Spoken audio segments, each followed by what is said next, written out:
ലോകം മുഴുവനും ലക്ഷക്കണക്കിന് ആരാധകരുള്ള ഒരു സക്സസ്ഫുൾ ബാൻഡ് ആണ് BTS.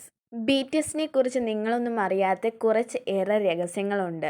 ഈ കൂട്ടത്തിലുള്ള ചിലർക്ക് മൈക്രോ ഓവൻ വരെ പേടിയുള്ള കാര്യം നിങ്ങൾക്കറിയാം. BTSനെ കുറിച്ച് ഇങ്ങനത്തെ ഇൻട്രസ്റ്റിംഗ് കാര്യങ്ങളെക്കുറിച്ച് ഇന്ന് നമുക്ക് നോക്കിയാലോ. നമ്മളെ ലിസ്റ്റിൽ ഒന്നാമതായി വരുന്നത് പേര് തന്നെ ആണ്. 7 ബോയ്സ് അടങ്ങുന്ന ഒരു ബോയ് ബാൻഡ് ആണെന്നുള്ള കാര്യം നിങ്ങൾക്ക് എല്ലാവർക്കും അറിയാം.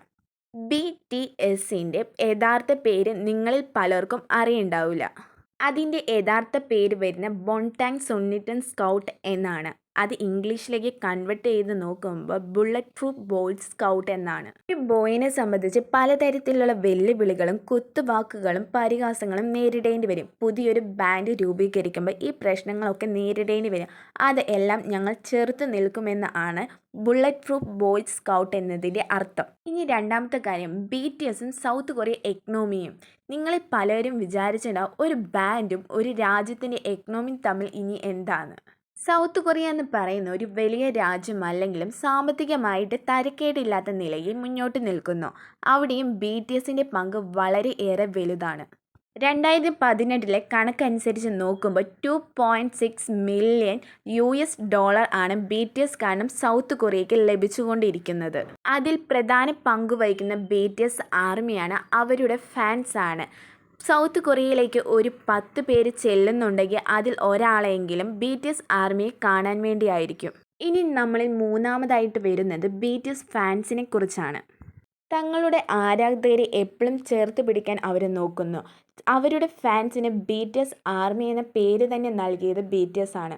ആർമി എന്ന പേരിലും വലിയൊരു അർത്ഥമുണ്ട്. അവരുടെ ഫാൻസിന് ആദ്യം നൽകാൻ ആഗ്രഹിച്ചത് ബെൽ എന്ന് ആയിരുന്നു, ഗ്യാങ് ബെൽ എന്ന്. പിന്നെ അത് മാറ്റി BTS ആർമി എന്നാക്കി. നാലാമതായി നോക്കുമ്പോൾ BTSന്റെ കഷ്ടപ്പാടിനെ കുറിച്ചാണ്. ഇന്ന് നമ്മൾ നോക്കുമ്പോൾ BTSലെ ഓരോ അംഗങ്ങൾക്കും കോടികളുടെ ആസ്തിയുണ്ട്. തുടക്കകാലത്ത് അവർ അനുഭവിച്ച ബുദ്ധിമുട്ടുകൾ. ഒരിക്കലും ഒരു സുപ്രഭാതത്തിൽ പൊട്ടിമുളച്ച ബാൻഡല്ല BTS. 2010 അവർ ആദ്യമായിട്ട് ഫോം ചെയ്യിക്കുന്നത്. 2011 അവരെ ഒരു പ്രൊഡക്ഷൻ കമ്പനി ഏറ്റെടുക്കുന്നത്. ഇതെല്ലാം കഴിഞ്ഞിട്ട് ഒരു 3 വർഷം കൂടെ കഴിഞ്ഞിട്ട് 2013 അവർ സ്റ്റേജിൽ പ്രോഗ്രാം ചെയ്യുന്നത്. അപ്പോഴെല്ലാം അവർ താമസിച്ചുകൊണ്ടിരുന്ന ഒരു മുറിയിൽ ആയിരുന്നു, ഒരു ചെറിയൊരു അപ്പാർട്ട്മെൻറ്റിൽ. BTSന്റെ അംഗങ്ങൾക്ക് പണമില്ലാത്തതിനാൽ ഡെലിവറി ബോയ് ആയിട്ടും സ്ട്രീറ്റ് ഡാൻസർ ആയിട്ടും പോകേണ്ടി വന്നിട്ടുണ്ട്. വളരെ ഏറെ കഷ്ടപ്പാടിലൂടെയും ബുദ്ധിമുട്ടുകളിലൂടെയും പ്രയാസങ്ങളിലൂടെയാണ് ഇന്ന് ലോകം മുഴുവൻ കാണുന്ന ആരാധകരുള്ള BTS വളർന്നു വന്നത്. ഇനി അഞ്ചാമതായി നോക്കാൻ പോകുന്ന BTSലെ അംഗങ്ങളെ ചില കഴിവുകളെയും വിചിത്രമായ സ്വഭാവങ്ങളെയും പേടികളെയും കുറിച്ചാണ്.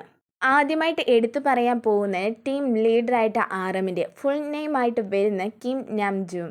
അദ്ദേഹത്തിൻ്റെ IQ ലെവൽ നോക്കുമ്പോൾ 148 വരുന്നത്. ടീമിലെ മറ്റുള്ള അംഗങ്ങളെ വെച്ച് നോക്കുമ്പോൾ ഇംഗ്ലീഷ് വളരെ നന്നായി സംസാരിക്കുകയും അതിനുവേണ്ടി കഷ്ടപ്പെട്ട് പഠിക്കുകയോ സ്പോക്കൺ ഇംഗ്ലീഷ് ക്ലാസ്സുകളിൽ പങ്കെടുക്കുകയോ ഒന്നും ചെയ്തിട്ടില്ല. വളരെ ചെറുപ്പകാലത്ത് ഫ്രണ്ട്സ് എന്ന് പറയുന്ന ബോളിവുഡ് സീരീസ് കണ്ടുകൊണ്ടാണ് പഠിച്ചത്. അടുത്തതായിട്ട് വിയുടെ കാര്യം നോക്കുമ്പോൾ ഈ കൊറിയക്കാരൊക്കെ വളരെ ഏറെ എരിവുള്ള ഭക്ഷണങ്ങൾ കഴിക്കാൻ ഇഷ്ടപ്പെട്ടവരായിരിക്കും. എന്നാൽ നേരെ ഓപ്പോസിറ്റാണ് വി. അതിനപ്പുറത്ത് വിയുടെ കഴിവ് നോക്കുമ്പോൾ ലെഫ്റ്റ് ഹാൻഡർ ആണ്. എന്നാലും 2 കൈ വെച്ച് എഴുതുകയും ഭക്ഷണം കഴിക്കുകയും കാര്യങ്ങൾ ചെയ്യുകയും ചെയ്യുന്നു. അടുത്തതായിട്ട് ജുൻഹുക്കിൻ്റെ കാര്യം നോക്കുമ്പോൾ വളരെ ഏറെ ധൈര്യമുള്ളൊരു വ്യക്തിയും കൂടിയാണ്. അഡ്വഞ്ചർ ആയിട്ടുള്ള കാര്യങ്ങൾ ചെയ്യാൻ വളരെ ഇഷ്ടമുള്ള ഒരാളും കൂടെ. ഇദ്ദേഹത്തിന് ഒരു കാര്യം ഭയങ്കരമായിട്ട് പേടിയാണ്, മറ്റുള്ളവരൊക്കെ കളിയാക്കുന്ന മൈക്രോ ഓവൻ എന്തെങ്കിലുമൊക്കെ വെച്ച് കഴിഞ്ഞാൽ പൊട്ടിത്തെറിക്കുമെന്നുള്ള പേടി ഭയങ്കരമായിട്ടുണ്ട്. അടുത്തതായിട്ട് ജിൻ എന്ന ആർട്ടിസ്റ്റ് നോക്കിയാൽ സിനിമകളിലൊക്കെ പ്രേതത്തിനെയാണ് പേടി.